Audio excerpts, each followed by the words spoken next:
کے خلاف جو کچھ ہو رہا ہے، جو سوالات ہو رہے ہیں، اسے کسی بھی طرح سے روکا جائے۔ اپنی چیٹ میں جو ڈس اپیئرنگ میسیجز آن کر لیں، کیس درج ہونے تک، آپ تک کسی کے پہنچنے تک اور ثبوت حاصل کیے جانے تک میسیجز اڑ چکے ہوں گے، اور اسکرین شاٹس اور ویڈیو اسکرین شاٹس آپ اس دور میں منصور علی خان کے جو جانی سنز ہیں کے ساتھ بنا کر چلا دیں، کیا فرق پڑتا ہے؟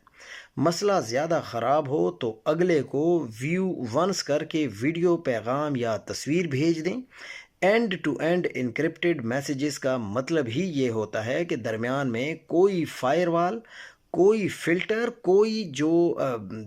کوئی بھی دوسرا فرد ہو یا کوئی شخص ہو یا کوئی بھی ادارہ ہو، وہ آپ کا میسیج نہیں پڑھ سکتا۔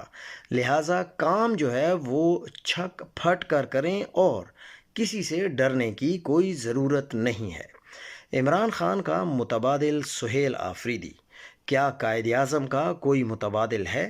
جنہیں بھٹو سے محبت، کیا اس کا کوئی متبادل ہے؟ کیا گاندھی کا کوئی متبادل ہے؟ منڈیلا کا کیا کوئی متبادل ہے؟ بڑی بڑی شخصیات کے پیروکار ہوتے ہیں اور ان کی آئیڈیالوجی پر چلنے والے لوگ ہوتے ہیں۔ ان کے متبادل نہیں ہوتے اور نہ ہو سکتے ہیں۔ ان سے کئی اعتبار سے وہ بہتر ہو سکتے ہیں، کئی اعتبار سے مماثلت رکھ سکتے ہیں، لیکن شخصیات کی ایکسچینج پالیسی نہیں ہوتی۔ عمران خان نے اس ملک میں لیڈرشپ کی نرسریاں اگائی ہیں، یہیں سے تناور درخت نکلیں گے۔ عمران خان کا نہ کوئی متبادل ہے، نہ ہو سکتا ہے۔ آج سے کچھ سال بعد جو کوئی بھی اس ملک کی قیادت کر رہا ہوگا، اس کا نہ تو کوئی متبادل ہوگا اور نہ ہی کوئی متبادل ہے۔ اگر ہم تیرا آپریشن پر بات کریں تو سردیوں میں شدید سردی کے باعث جو مسلح تنظیموں کی کارروائیاں رک جاتی ہیں، یہ چیز ہم نے 90 کی دہائی سے لے کر کشمیر میں دیکھی۔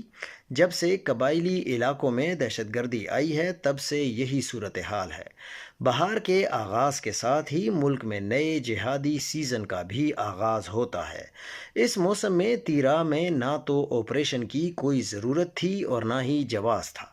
ابھی چند ہفتے قبل بھی تیرا کا جو ہر رہائشی چرس کا کاشتکار اور سہیل آفریدی کا رشتہ دار بتایا جا رہا تھا، تیرا سے ٹی ٹی پی کی کارروائیوں کی خبریں بھی بنو، وزیرستان، ڈیرہ اسماعیل خان یا دیگر علاقوں کی نسبت کم تھیں۔ اسٹیبلشمنٹ نے تحریک انصاف اور سہیل آفریدی کو زچ کرنے کی کوشش کی۔ موسم کے